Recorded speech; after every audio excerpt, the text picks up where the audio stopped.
ارے بس بس، میں ہوں ہی اتنی ٹیلنٹڈ، خود بخود سیکھا ہے میں نے. اس نے فرضی کالر جھاڑے. بالکل جھوٹ. ذرا ہاتھ ہولا رکھ کر بولو ناز، 5 کلاس میں تمہیں میتھس کے سوال میں ہی کرواتی رہی ہوں. اوہو، زیادہ شوخیاں مارنے کی ضرورت نہیں ہے، وہ پرانی بات تھی اور تب میرا پڑھنے کا دل نہیں کرتا تھا. ہاں، اور اب تو عظیم کی باتیں کرنے کا دل کرتا ہے. نہیں، یہ دانت نہ تم اندر کر لو ورنہ توڑ کر ہتھیلی پر رکھ دوں گی. اور زعیم نام ہے اس کا. تم لوگ نام کیوں غلط لیتے ہو بیچارے کا؟ ایک بار کتابوں کی دکان پر ملا اور ویسے اسے ملنا نہیں ٹکرانا ہی کہتے ہیں، اور پھر پارک میں بس 4-5 بار ہی ملی ہوں میں اس سے. اور تم گلے اتنی سی بات کا نا بتنگڑی بنا رہی ہو. اور گلزیب کی نظریں کچھ جتاتی سی تھیں. تم جانتی ہو میں بتنگڑ نہیں بنا رہی، اور نہ ہی میں نے اتنی تفصیل تم سے پوچھی ہے. ہاں تو میں نے پھر بھی بتا دیا نا، تو کیا ہوا؟ تم نواز چانڈیوں کو چاند چاند کہہ کر اتنا دماغ چاٹتی تھی میرا، اور کیا میں چند دل کی باتیں بھی نہیں کر سکتی اب تم سے؟ دل کی باتیں؟ اوہو. گلزیب نے ٹیشو پیپر سے ہاتھ صاف کرتے ہوئے گنگنا کر کہا. ہاں لو جی، ہو گئی گلے صاحبہ اب شروع. ناز نے سر پکڑ لیا. ہاں جی، میری نازوں کو پیار ہو گیا ہے، زعیم دل میں بس گیا ہے اب تو. کتنی بار منع کیا میں نے تمہیں، نازوں نہ بولا کرو مجھے. ناز سچی مچی ہی روٹ گئی تھی. کیوں نہ بولوں میں تمہیں؟ بس تم نہ دفع ہو جاؤ گلے. ناز نے اس کے کندھے پر ہاتھ مارا. ارے تم مجھے گلے کہنا چھوڑ دو، میں ناز پکارنا بھول جاؤں گی. پارکنگ لاٹ میں ان کی آوازیں اب مدھم پڑنے لگی تھیں اور سین ہوا یہاں پہ ختم. اور پھر اس کے بعد اگلے کتنے ہی دنوں تک ناز لاکھ کوشش کے باوجود بھی ماموں سے بات نہیں کر سکی تھی. اول تو ناز اس وقت گھر پہ ہی نہ ہوتی جب وہ کال کرتے یا امی پھر ساتھ ہوتی، اور ان کی موجودگی میں تو وہ صرف حال چال پوچھ کر ہی رکھ دیتی. اور دن بڑی تیزی سے گزر رہے تھے، ایسا ناز کو لگ رہا تھا.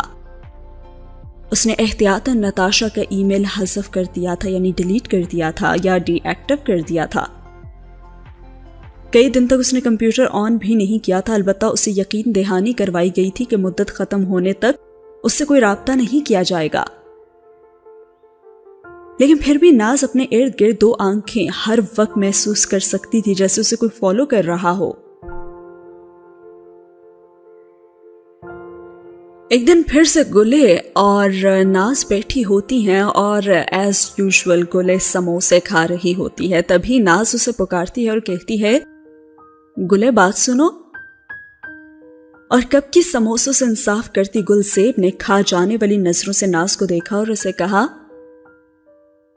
ناز کتنی بار منع کیا کہ گلے نہ بلایا کرو، وہ یاد آ جاتا ہے مجھے. گلزیب کو برا لگا سو اس نے کہہ دیا، میں تو اس لیے کہتی ہوں کہ تمہاری سانسیں رکنے لگتی تھی نا گلے پکارے جانے پر، تو بس میری کوشش تھی کہ شاید ہی یوں ہی تم پھڑک جاؤ. ناز تم نہ سچ میں میری دشمن ہو. گلزیب نے کاغذ کی پلیٹ میں لگی کیچپ نہایت سلیقے سے سموسے کے آخری ٹکڑے سے صاف کی. نہیں، میں تو خود اپنی دشمن ہوں. ناز کی بڑبڑاہٹ گلے پر سے گزر گئی. اچھا سنو نا گلے. ناز ایک بار پھر سے اسے اسی نام سے پکارا. اچھا بتاؤ نا کیا مسئلہ، بول بھی چکو تم. یار خودکشی کرنے کا سب سے کم تکلیف دہ طریقہ کون سا ہوتا ہے؟ بہت سے آپشنز ہیں. تم پنکھے سے لٹک سکتی ہو، یا چھت سے کود جاؤ، یا چوہے مار دوائی پھانک لو، یا پھر زہر بھی لے سکتی ہو. لیکن سب سے آسان طریقہ بتاؤں، بلکہ مفت میں کام ہو جائے گا. گلزیب نے پراسراریت بڑھائی تو ناز نے بڑے تجسس سے رخ روشن اس کی جانب موڑا اور اس سے پوچھا، وہ کیا؟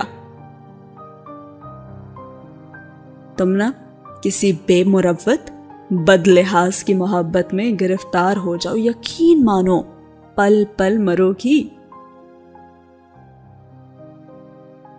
ارے وہ تو ہوں نا یار، اس نے خوب دانت پیس کر کہا، اور گلزیب نے دھیان نہیں دیا۔ اچھا یہ بتاؤ کہ ویسے مرنے کا ارادہ کیوں بن رہا ہے تمہارا؟ یار پیپر آنے والے ہیں اور پڑھا نہیں جا رہا، تو خیال گزرا کہ اس سے پہلے امی چوراہے پر سنگسار کریں کیوں نہ خود ہی یہ نیک کام کر لوں میں۔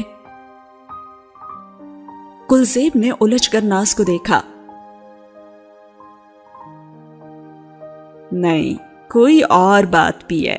ارے بتاؤ نا یار، ایک میں ہی تو تمہاری سہیلی ہوں، پکی والی سہیلی ناز۔ ناز کی توجہ اب بھی بٹی ہوئی تھی۔ اچھا یار بتاؤ نا، کچھ ہوا ہے کیا؟ لہجے میں واضح فکر مندی تھی اور ناز نے اس بات میں سر ہلا دیا۔ بس یار ماموں بہت یاد آ رہے ہیں۔ اوہو آ جائیں گے، تم ٹینشن نہیں لو۔ اب تو میری بس ہو رہی ہے یار، کیا کروں؟ تم یہ کرو کہ پیپرز کی تیاری۔ گلزیب نے اس کی توجہ بٹانی چاہی۔ بتایا تو ہے کہ دل نہیں کر رہا، میں تو بس انتظار کر رہی ہوں۔ انتظار؟ لیکن کس کا؟ ملک الموت کا، ناز نے بڑی اسپاٹ انداز میں کہا، اور گلزیب نے ایک تھپڑ اسے رسید کیا، لیکن وہ ویسی کی ویسی بیٹھی رہی اور سین ہو گیا ختم۔ اگلے سین میں دوبارہ سے ناز جاتی ہے کتابوں کی دکان پر، اور جیسے اس نے دکان کے اندر قدم رکھا تو خود بخود نظر اسے ڈھونڈنے لگی۔ وہ کونے میں بنے بینچ پر بیٹھا ہوا تھا، اس کے ہاتھ میں اخبار تھا، اور وہ بھی وہاں جا کے بینچ کے دوسرے سرے پر ٹک گئی، لیکن وہ خاموش رہی، اس نے اسے پکارا نہیں۔ خاموشی اور چپکے سے انہیں تکتی رہی، جب ہی زہیم نے رخ ناز کی طرف کیا اور اخبار نیچے کیا۔ وہ سامنے ہی دیکھ رہی تھی، لیکن نظروں کی تپش محسوس کر سکتی تھی، لیکن مستقل سامنے ہی دیکھتی رہی۔ اور بات کا آغاز کیا زعیم نے اور اس سے پوچھا، ایک چھوٹا سا سوال پوچھنا تھا، اور ناز نے گردن کی ہلکی سے جنبش سے اجازت دی۔ زعیم بینچ پر سرک کر کچھ قریب ہوا اور ناز نے ان ساکت لبوں کو بغور ملاحظہ بھی فرمایا۔ تبھی اس نے دیکھا تھا کہ وہ ہلکا سا مسکرایا تھا اور اس کے سفید ننھے موتیوں جیسے دانت بھی نظر آئے تھے اسے، لیکن شاید وہ جھجک گیا تھا اور وہ فوراً منہ بند کر کے سائڈ پہ ہو گیا، یا پھر شاید وہ کچھ دیر مزید اس لمحے میں گزارنا چاہتا تھا۔ اب ناز نے پلکیں اٹھائیں، بادامی آنکھوں میں سحر تھا، زعیم سیاہ آنکھوں کی گہرائی میں دھیرے سے اتر گیا، ہونٹوں میں جنبش ہوئی، بادامی آنکھیں سوال بنی تھیں، جبکہ سیاہ آنکھوں میں امید کا ایک جگنو تک نہ تھا۔ سیاہ آنکھیں تھیں ناز کی اور بادامی آنکھیں تھیں زعیم کی۔ زعیم نے ناز کو پھر دور جاتے ہوئے دیکھا اور خود سے بہت دور، اور جب ہی ریک کی دوسری جانب سرگوشیاں سنتا کوئی متوازن چال چلتا بک شاپ سے نکلا تھا۔ ان کا پیچھا کون کر رہا تھا، ان کی باتیں کون سن رہا تھا، یہ یہاں پہ نہیں بتایا گیا، لیکن رات بہت خاموش تھی اور سرد بھی۔ ناز کو دل کی گہرائیوں میں ٹھنڈک اترتی محسوس ہوئی تھی۔ کبوتروں کے پاس بیٹھی ناز نے گھونسلے میں انڈا دیکھا تھا، اور کچھ دنوں سے وہ کبوتری کو 2 انڈوں پر بیٹھی ہوئی بھی دیکھ رہی تھی۔ آج صبح ہی ایک انڈا اس نے توڑ دیا تھا، اور اب اکلوتے انڈے پر وہ قدرے اداس سی بیٹھی تھی، اور ناز بھی ہتھیلیوں میں چہرہ گرائے اس انڈے کو دیکھے گئی۔ پتہ نہیں کب چھوٹا سا کبوتر نکلے گا اس میں سے۔ گلزیب اور نافع کے بعد زعیم اس کا تیسرا دوست تھا، جسے اس نے آج صبح شاید کھو دیا تھا۔ آسمان کی سیاہ چادر پر ستارے صاف نظر آ رہے تھے اور ہوا میں خنکی بڑھنے لگی تھی۔